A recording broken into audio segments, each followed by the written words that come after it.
Quiero empezar primero que nada contándoles una. ¿Alguien ha escuchado sobre la parábola de los pescadores sin peces? Esperaba que me dijeran que no, porque no está en la Biblia, hermanos. ¿Ustedes quieren que siga en la Biblia? Amén, aleluya. Pero sí hay una parábola, hay una historia, una fábula del pescador sin peces. Se la quiero leer antes de comenzar con la palabra. Amén. Dice: había un grupo de pescadores, fíjense hermanos, ¿a dónde vamos, verdad? Había un grupo de pescadores que vivían en un río, junto a un río lleno de peces. Imagínate qué bendición. Un grupo de pescadores que vivían junto a un río lleno de peces. ¿Qué más se puede pedir, verdad? Es lo que tú haces y luego está ahí a la mano, ¿verdad? Bueno, ellos estaban convencidos de que la pesca era importante, sabían que la pesca era importante. Entonces decidieron formar un club de pesca. Decidieron formar un club de pesca, ¿verdad? Nombraron a un director, nombraron a un subdirector, nombraron secretarios, pero ellos ya tenían un club de pesca, ya tenían, recuerden que estaba el río, estaban los peces, entonces ellos decidieron formar un club de pesca. Hacían reuniones, escribían manuales de cuál era la forma correcta de pescar los peces. Hacían juntas, se ponían de acuerdo, le ponían, le quitaban. Total, era un buen club de pesca. Compraban las mejores herramientas, compraban la caña del último modelo, la caña Pescafácil 2000, usaban el mejor equipo que había, trataban de llevar la mejor carnada, pero había un problema. Nunca salían a pescar, solamente se reunían y discutían la mejor manera de pescar. Se reunían los lunes a las 10 de la mañana.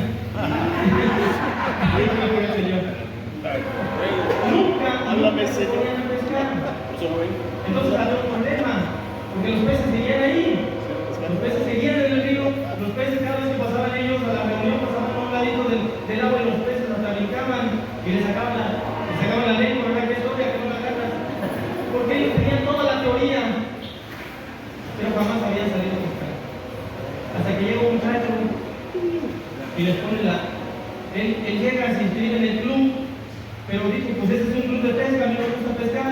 Sale, tiran al suelo y los primeros ya se agarró el pez, porque se atrevió a lanzar la carnada al río. Y llega con su pez y dijo, oye, ¿cómo le hiciste? Enséñanos, vamos a hacer una reunión, vamos a hacer conferencia, vamos a hacer testimonio, cuenta tu testimonio a todos para que nos digas cómo se pesca. Pero él seguía lo mismo, es que ustedes ya tienen la teoría, solamente tienen que salir. Pero nadie quería hacerlo.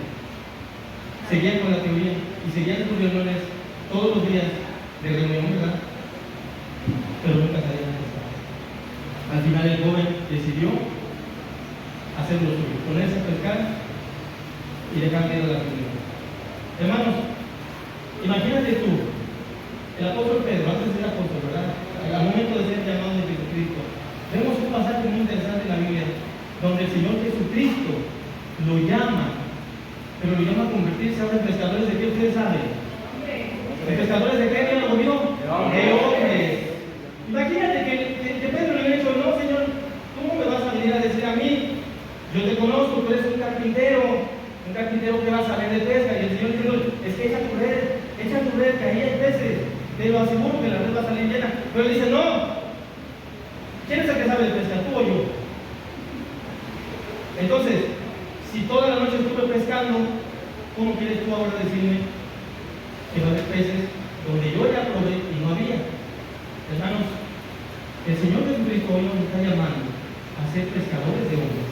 Y vamos ahora sí, hermanos, a la palabra, por favor, en Hechos capítulo 1, versículo 8. ¿Cuántos dicen amén? Amén. ¿Y qué pasa, hermanos, cuando nosotros leemos la Biblia? Y lo primero que leemos, vamos a leerlo primero, en el nombre del Padre, del Hijo y del Espíritu Santo, dice, pero recibiréis poder cuando haya venido sobre vosotros, ¿qué? El Espíritu Santo. El Espíritu Santo. Y me seréis testigos en Jerusalén, en toda Judea, en Samaria y hasta el último de la tierra. Amén. Bien, hermano. Vamos, hermano. ¿Qué es lo primero que se viene a la mente de alguien cuando escucha recibiréis poder? Es para reflexionar. Es lo primero que se te viene a la mente. poder, ¿verdad? Es como si me dijeran a mí, ya te estuviste en el gimnasio y te vas a poner bien poderoso. Y yo espero que el primer día me crezcan los músculos así grandotes, así como los del pastor Bernardo y los pastores. Sí, pero no, hermano, tengo que meterme a trabajar, ¿verdad? Para poder lograrlo. Entonces aquí vemos algo, pero recibiréis poder, dice la palabra de Dios, cuando venga sobre vosotros el Espíritu Santo. Pero hermanos, la clave está en lo que sigue. Y me seréis testigo. ¿Qué significa esto? Ser testigos, testificar, dar testimonio. El apóstol Pedro dice, dando testimonio de aquel que nos llamó de las sombras a su luz admirable. ¿Para qué fuimos llamados? Para dar testimonio. ¿Fuimos llamados para otras cosas? No. Fuimos llamados únicamente y exclusivamente para dar testimonio.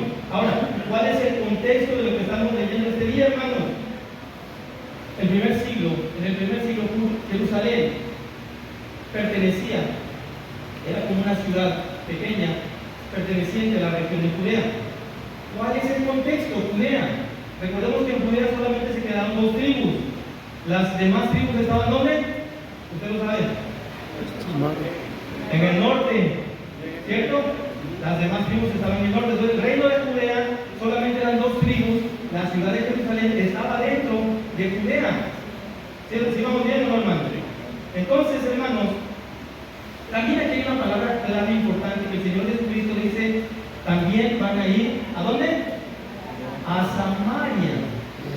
Van a ir a Samaria a predicar, pero aquí pareciera que hay una contradicción de acuerdo a lo que vimos en Mateo 10:15. Dice, les digo, por camino de gentiles no vayáis, ni en las ciudades samaritanas no entréis, sino que primero dice, vayan, ¿a dónde?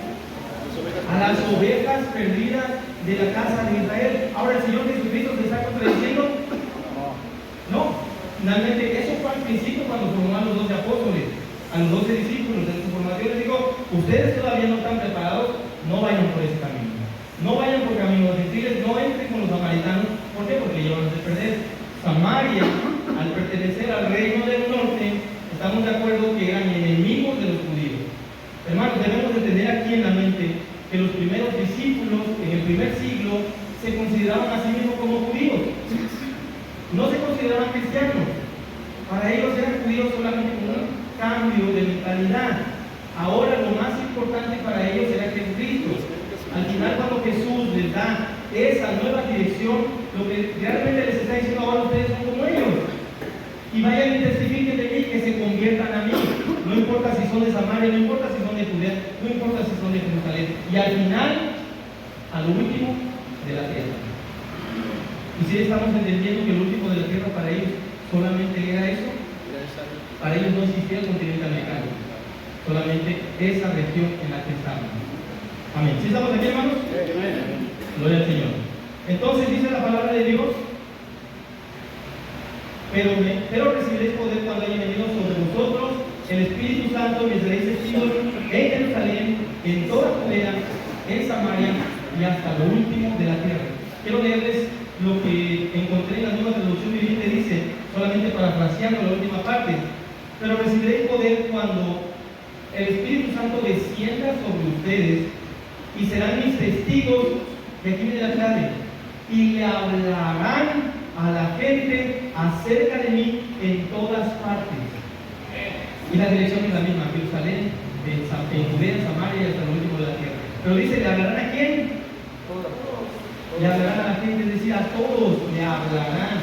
Hermanos, lo que estamos nosotros leyendo en la Biblia no es para que nos guardemos, para que lo saquemos de las mesas de debate y solamente para discutir entre pastores. No, hermanos, el conocimiento que el Señor nos está poniendo es con un propósito. Amén. Escuché un amén, hermanos. Los demás quién sabe. Pero así es. Aunque usted no diga amén, como dice el pastor Cid, hoy tengo la autoridad del pastor Cid aquí y me dijo, aunque no digan amén, hermano. Gloria al Señor. Bien, hermanos, vamos a verlo rápido, ¿verdad? El pastor Cid no sé cuánto tiempo nos dé aquí para predicar, pero vamos a tomar unos entre 10 y hora y media, dijera el pastor Emilio. Me voy a tardar entre 40 y 2 horas. Entonces vamos a tratar de hacerlo dinámico, de hacerlo rápido, para entender. Primero, el punto número 1, el origen del poder de Dios. ¿De dónde reside el poder de Dios? Para entender primero cuál es el poder, tenemos primero, antes de poder estudiar este versículo, tenemos que entender cuál es el poder de Dios, porque históricamente, a partir de hace aproximadamente 2 siglos, no sé, el pastor Uriel me va a corregir, ¿verdad? Viene una nueva corriente de pensamiento donde se hace énfasis en el poder es el obrar del Espíritu Santo, y tienen razón, sí, pero a través de otras formas. Y hoy aquí vamos a entender primero qué es el poder. Para poder entender lo demás, debemos entender primero qué es el poder. Amén. Así que vaya a su Biblia corriendo, hermanos, rápidamente a Romanos 1, versículo 16.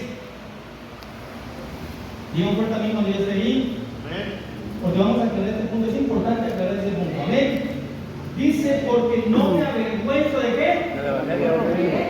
No me avergüenzo de el Evangelio. Aquí viene la clave, hermano. Dice, porque es poder.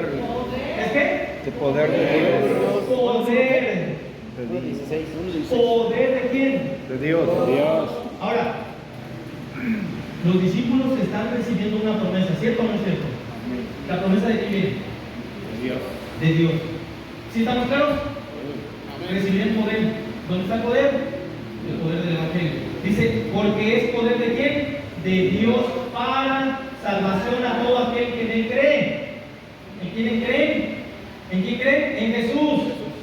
Al judío primeramente. Por eso aquí estamos aclarando el primer punto, cuando dijo, por caminos de gentiles no vayan, ni entres en ciudades samaritanos. ¿Por qué? Porque lo primero para lo que el Señor vino es a su pueblo. A lo suyo vino, mas los suyos no le recibieron. ¿Sí estamos claros? Entonces es poder de Dios para salvación para todo aquel que en él cree, al judío primeramente y también al griego. En otra versión, cuando se refiere al griego, se refiere a los gentiles, se refiere a todo el resto. Primero a su pueblo escogido y después al resto. Ya lo demás, hermanos, son temas doctrinales que no vamos a ver ahorita. ¿Quiénes tienen la razón? Si los judíos o los gentiles, es un tema de otra prédica, si Dios lo permite en algún momento. Bien, hermanos, este poder, y voy a hacer énfasis en el poder porque el tema tiene que ver con el poder de Dios. Así que, déjenme decirles que la palabra traducida del griego, hermanos, es dinamis. ¿Sí estamos claros? Dinamis, que quiere decir fuerza, capacidad, poder, potencia y habilidad.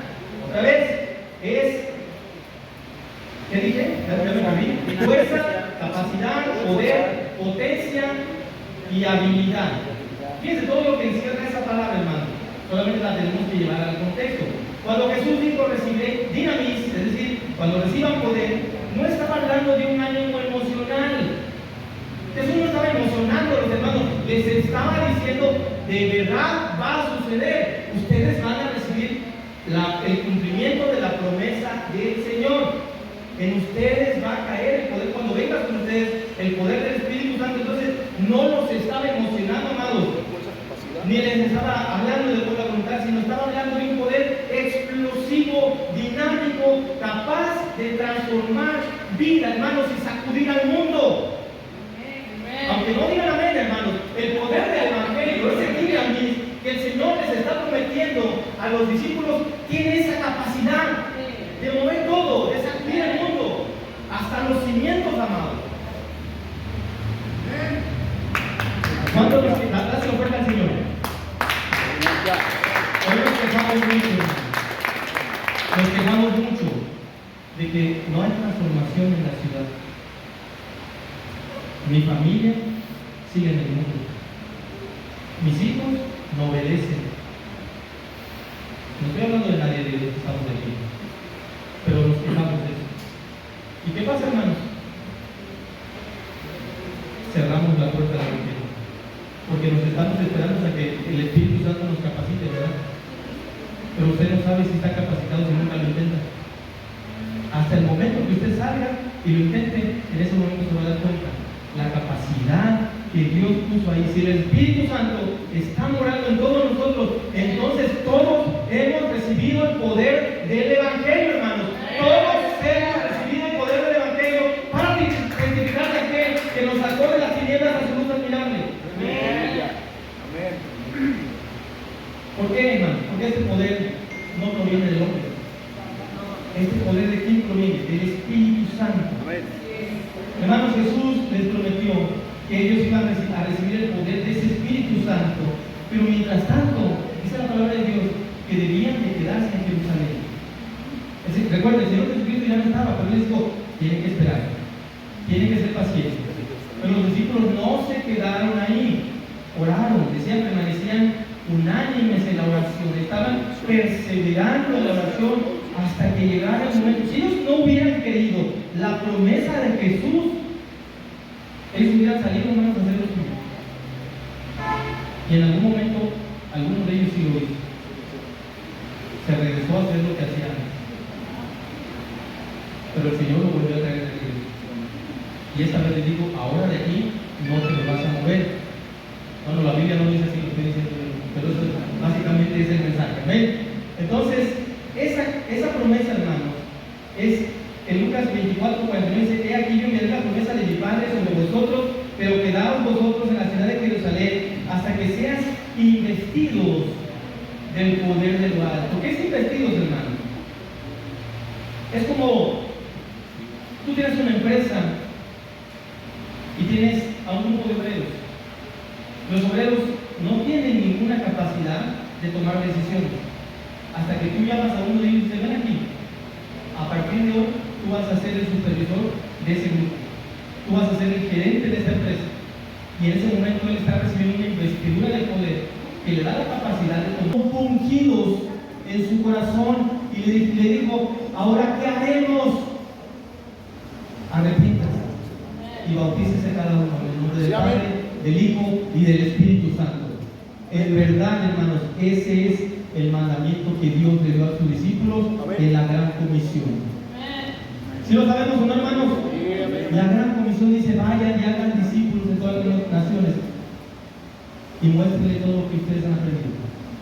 Enséñenle también las mismas cosas y bautícese cada uno en el nombre del Padre, del Hijo y del Espíritu Santo.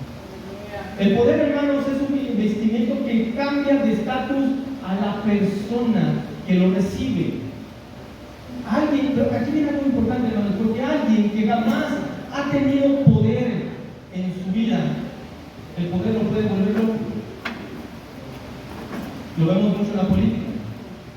Son personas que aparentemente son honorables, reciben el poder, se convierten en presidentes municipales y se convierten en el peor enemigo de las personas.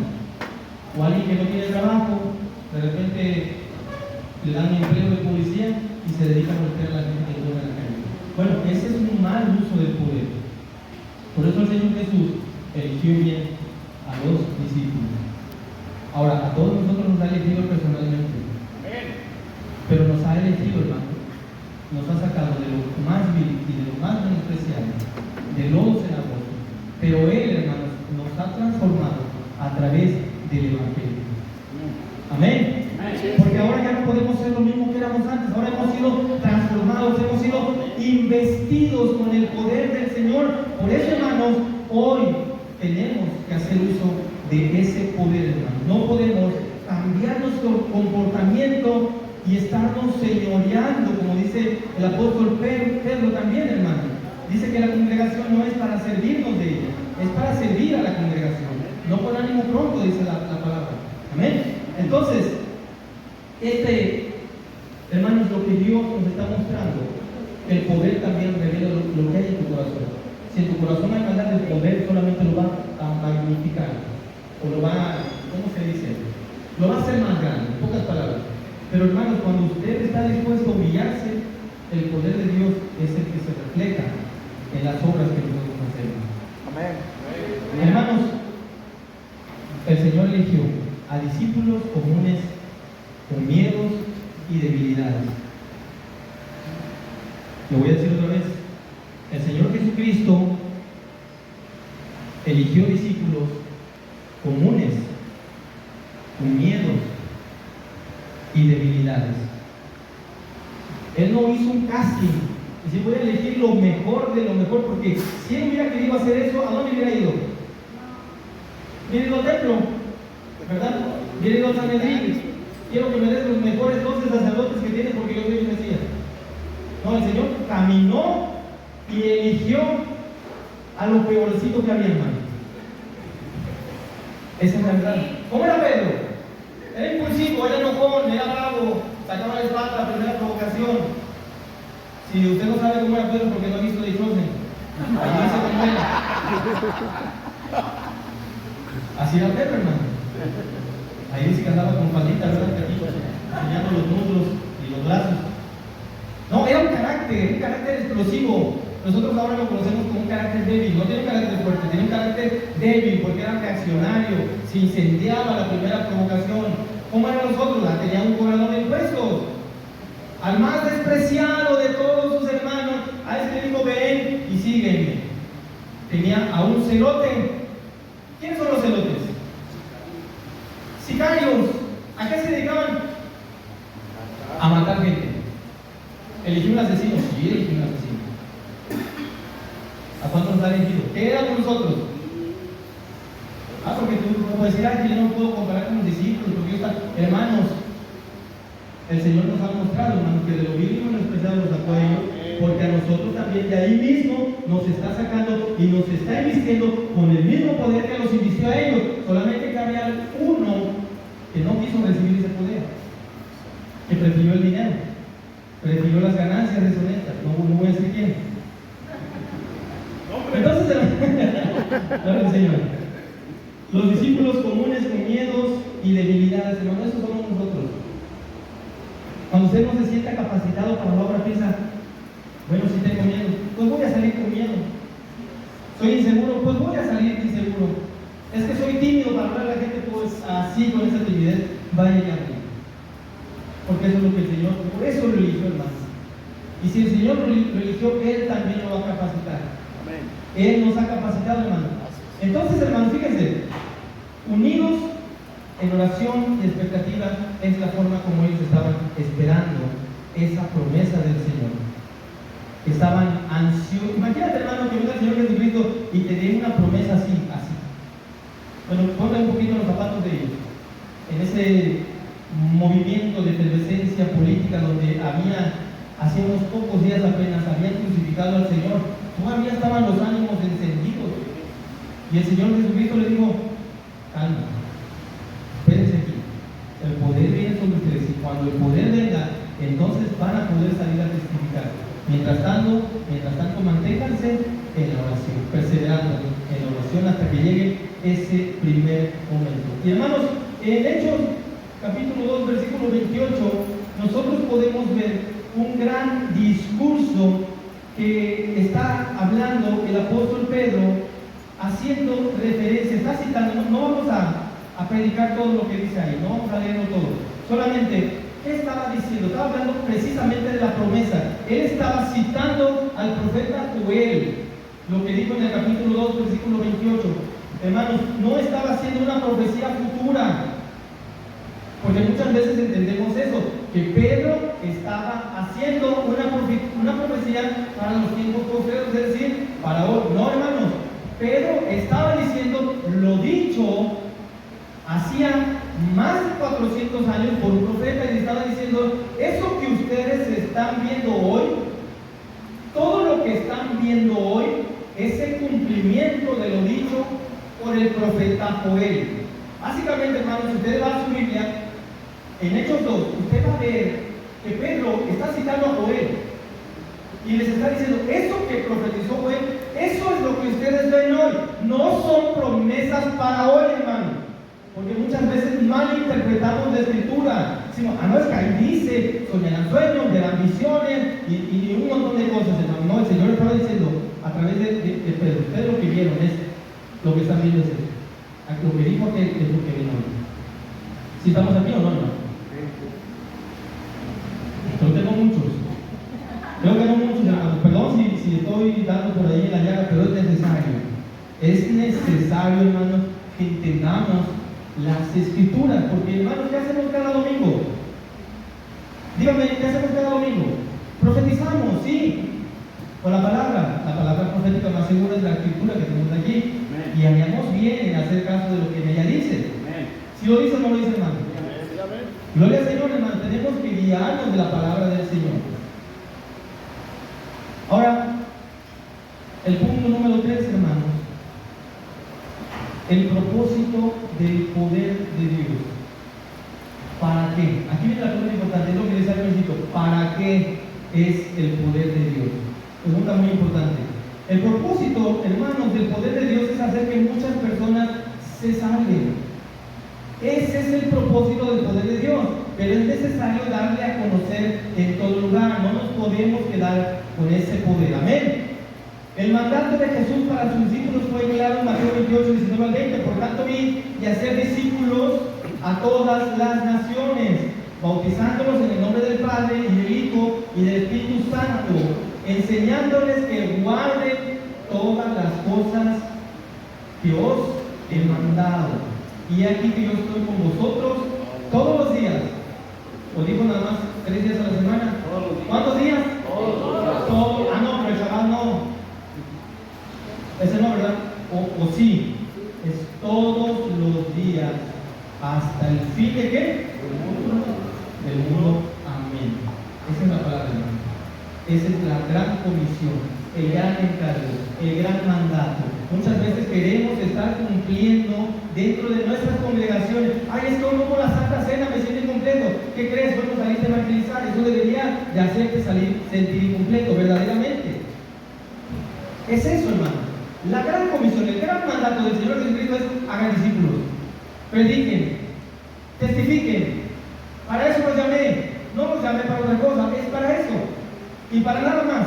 Ya lo demás, hermanos, son meras costumbres que nosotros tenemos dentro de la liturgia del domingo en todas las congregaciones. Amén. Porque el primer mandato es: hagan discípulos. Gloria al Señor, hermanos. Ya el Pablo le seguimos. El apóstol Pablo dice en 1 Corintios 1:21, dice: pues ya que en la sabiduría de Dios el mundo no conoció a Dios mediante la sabiduría, agradó a Dios, dice, salvar a los creyentes por la locura de la predicación. Si no predicamos, ¿cuántos se van a salvar?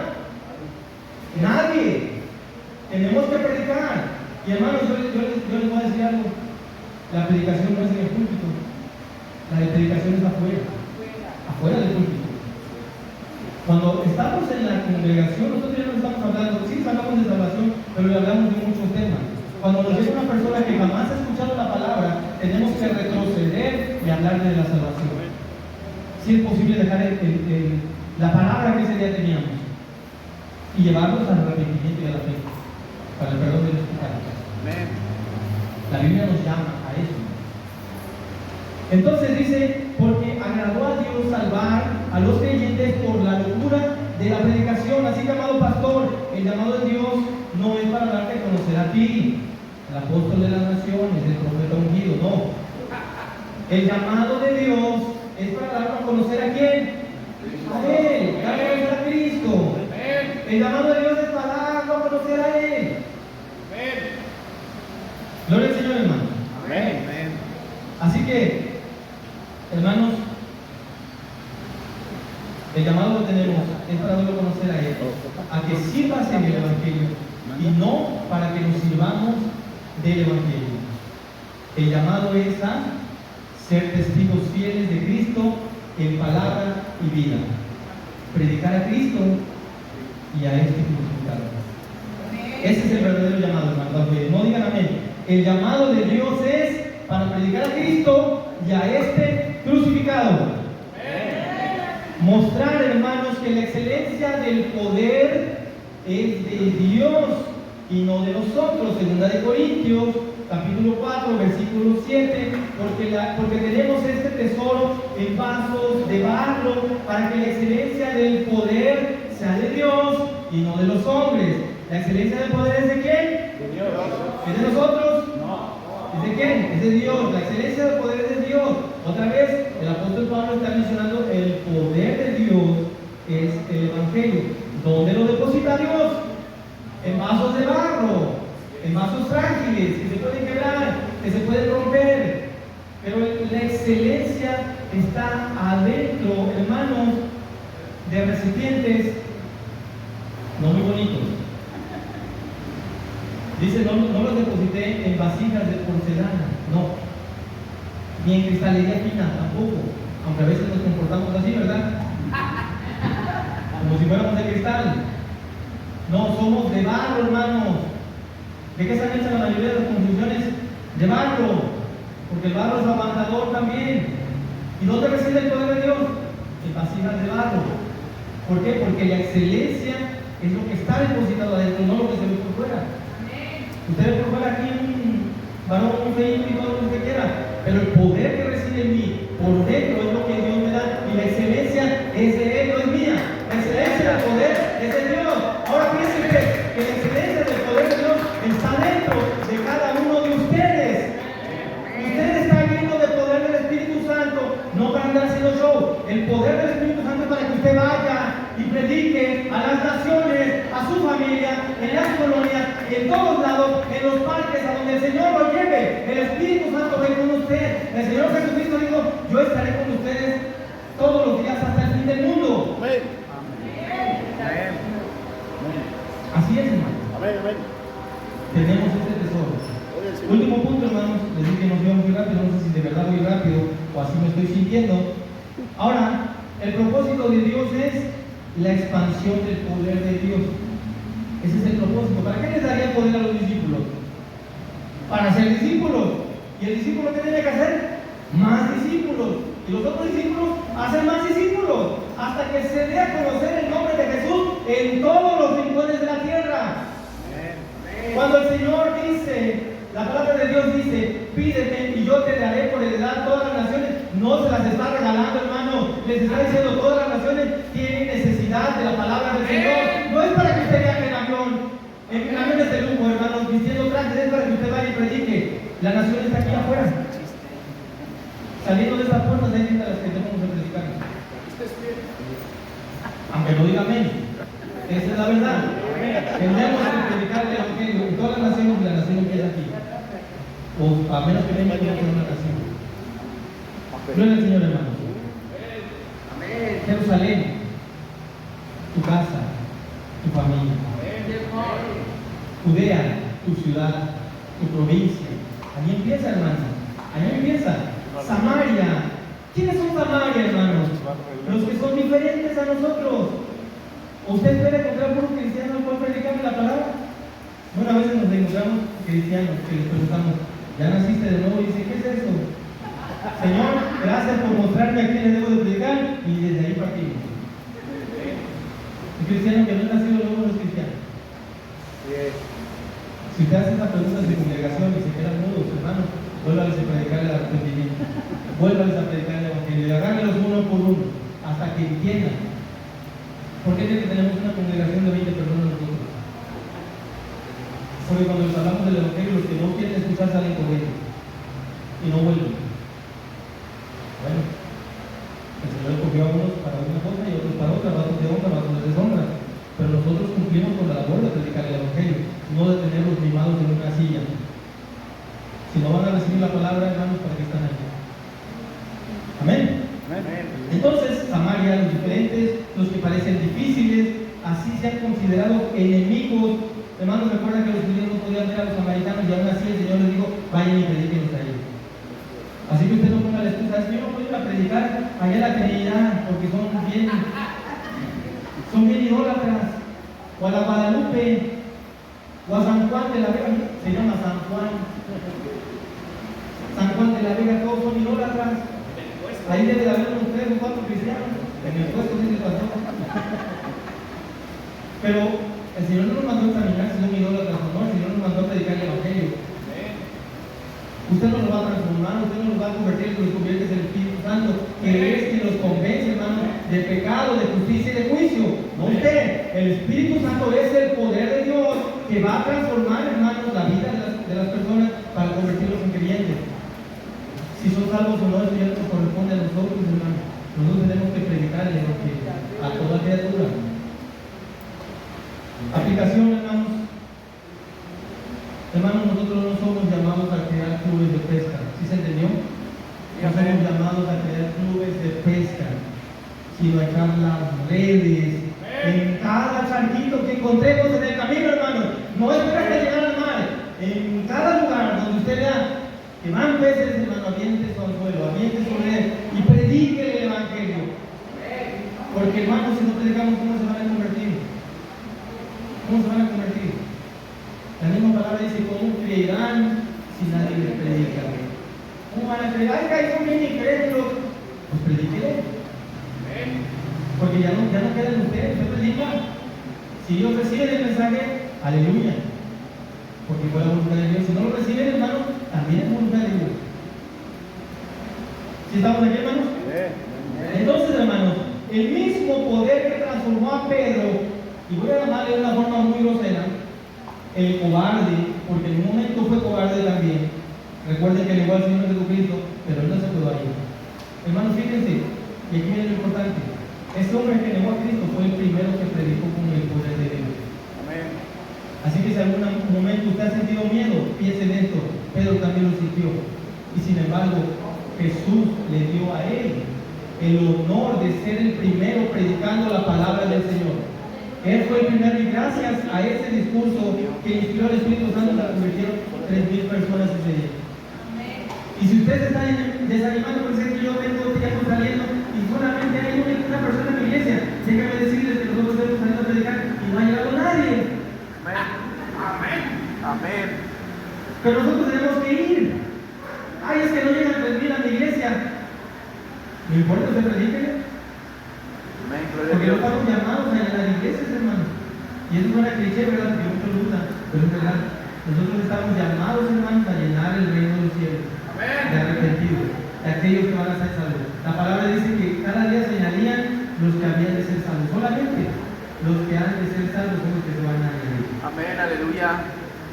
Y hermanos, el Evangelio no necesita más planes de acción. Ya hay muchos manuales de evangelismo. Yo estoy seguro que en su iglesia usted tiene un manual de evangelismo que no ha leído. Porque lo sé. Tiene un libro que dice el poder del evangelio, no sé qué. Y ahí sigue empolvado en la librería. Ahí lo tengo. Y no lo leí. Pero sin embargo el Señor nos ha movido a llevar el evangelio a uno. Así que si usted tiene un manual, hermano, tómelo. Y si no lo quiere tomar, no lo tome. Pero lo que sí tiene que hacer es tomar acción. Sí tiene que tomar acción y empezar a mover sus pies. La palabra de Dios dice, cuán hermosos son los pies de los que anuncian las buenas nuevas de salvación. Tenemos que mover, hermanos, esos hermosos pies que el Señor nos ha puesto. Ay, es que no tengo